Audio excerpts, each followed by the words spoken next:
I want to talk to you about masking. I've talked about masking before on 2 previous videos, but I want to talk about it again because as an autistic ADHDer, the journey to unmasking is certainly windy. So this will probably be an ongoing topic as I learn more and more about the process and more about myself. If you've been diagnosed with autism or ADHD, then you may have engaged in a commonly used technique of hiding your true self in order to fit in and feel accepted. Masking or camouflaging neurodivergent traits is something that begins for neurodivergent people at a very young age. As soon as we realise that our natural behaviours are considered odd or unacceptable to other people. And I'm talking really young. I first noticed the signs of masking in my daughter when she was 3 years old.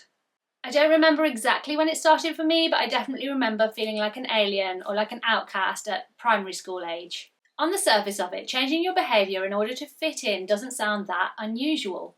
Non-autistic people sometimes like to tell me that it's not that unusual to change your behaviour to fit into a particular situation. But they don't seem to understand that this is different to masking. Sure, most people do adjust their behaviour to fit into certain situations, for example when they're around social situations or when they're at work, but masking runs much deeper than that. It's not just adjusting behaviour. It's attempting to adjust personality, appearance, opinions and interests in order to be someone different to who you are now. Because who you are now doesn't seem to be working, so you think that if you become someone different, that will fix it. And for some people, on a superficial level, it does. They hide underneath their mask and they fly under the radar, whilst struggling inside and suffering the negative consequences associated with masking. For others, and certainly for me, the mask doesn't work and you just still don't fit in. I mean, perhaps I just wasn't very good at masking? For whatever reason, my mask didn't fool anyone, so I just kept adding more and more layers. Trying new things, aspects of personality I've seen on other people that seemed to work for them, so perhaps it would make me more appealing. Some of the things I tried were more superficial, like the popular person's haircut or the cool girl's school bag.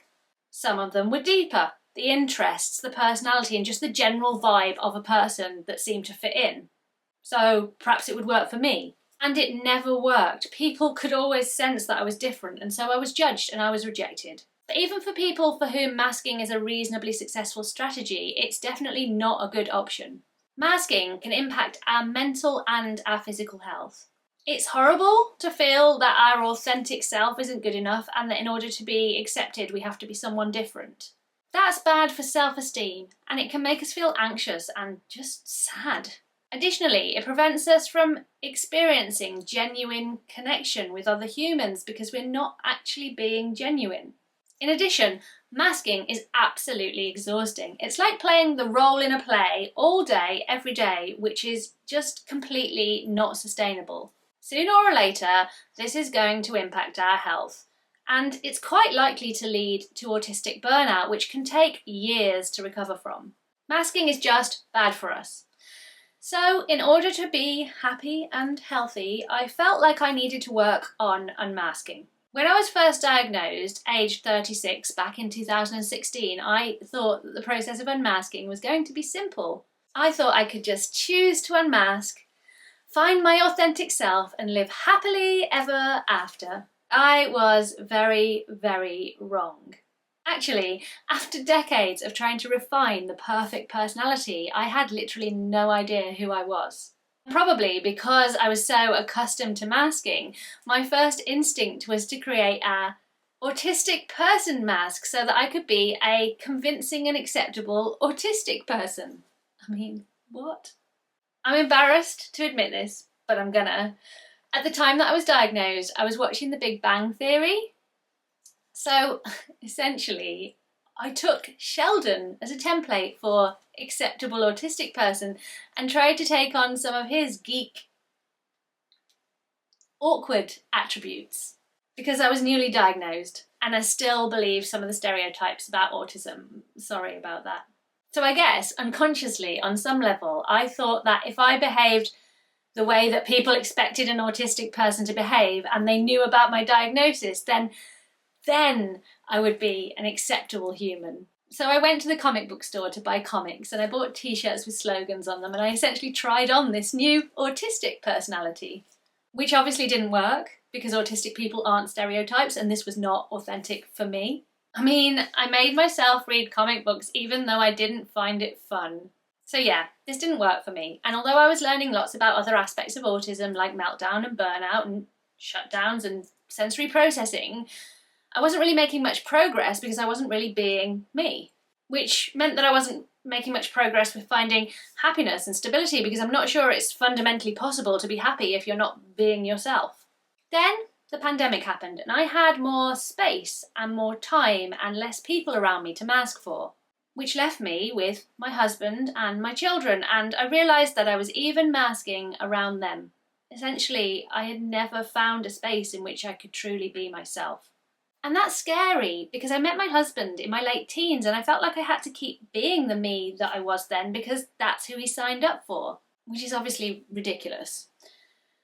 So, regardless, I've been focusing on unmasking quite hard for the last few years, and it has been a process with some unexpected side effects. I didn't realise that masking my trauma had become part of my mask. Learning to push down discomfort in order to fit in leads to learning to habitually push down discomfort, including feelings of being unsafe and normal reactions to being mistreated.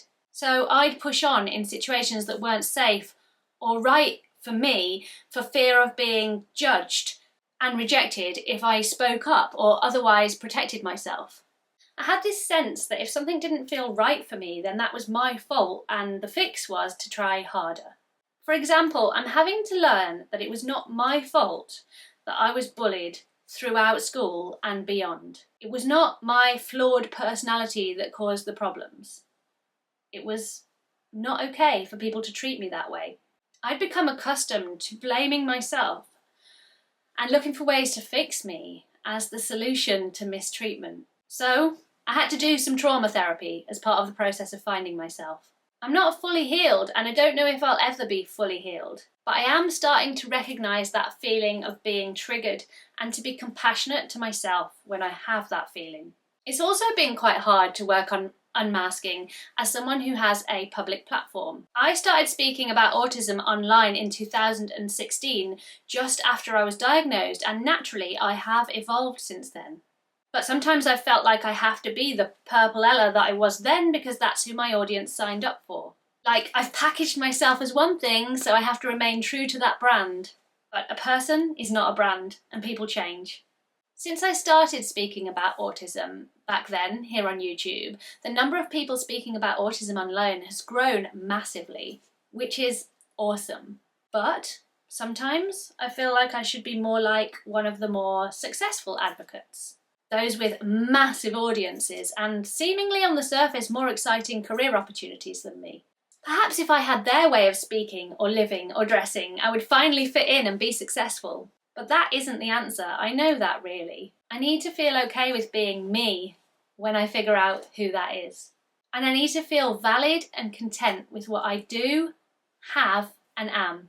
And even if that doesn't lead to massively high views or external success, that's still better than extending my mask to my online work and perpetuating the cycle of trying to fit in. Because, and repeat after me, worth is not based on productivity or success. Now I'm on the stage of my unmasking journey where I basically feel like I'm free falling. I feel like I'm having a second adolescence. It's both scary and exciting. I'm letting myself make life choices based on instinct, not on what I think I should want to do.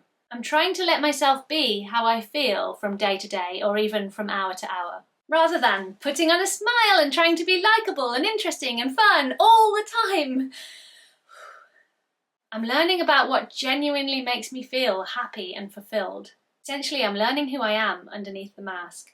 Because every aspect of my identity was influenced by wanting to do and be whatever person would be acceptable to the world. So I couldn't explore my identity as most people do at a younger age, whilst I was trying on an identity that wasn't me in order to try and be acceptable. I'm not going to lie, it's a lot, it's draining, and it's really, really hard. But ultimately, I believe that it will be worth the effort when I can live authentically as Ella, the Ella I was always supposed to be. One of the ways in which I have done this is by creating Ella documents. I've explored my identity in art and in writing.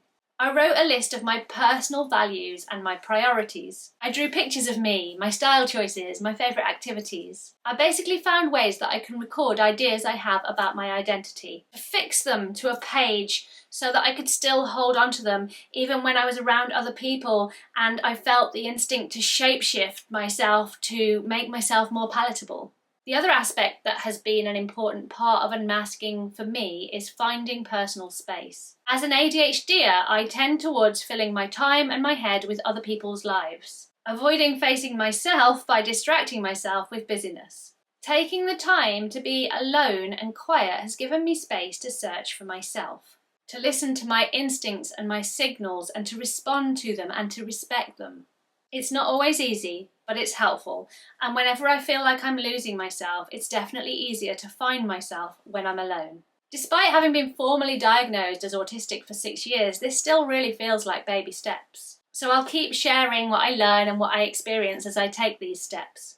And thank you so much for being out there listening and encouraging me. So if you don't mind taking the time to like the video and subscribe to my channel, I'd really appreciate you doing so. And additionally, since I don't get a huge amount of sponsored video offers, it would be really helpful for me if you can afford to do so if you sign up for my audience support model. Absolutely do not do this if you do not have capacity. Do not do this impulsively. I want you to spend responsibly and also be able to ask for audience support, which is a lot. So if you can, please do. The idea is that if you find my work helpful, you can pay a small monthly fee to support me to be able to be doing this work. You can join either here on YouTube as part of my members club, or I also have now set up a Patreon for anyone who would prefer to support me that way. There's the same offer in both places, so it's really just down to personal preference. And a big thanks to those of you who already do that. Thanks for watching. Goodbye.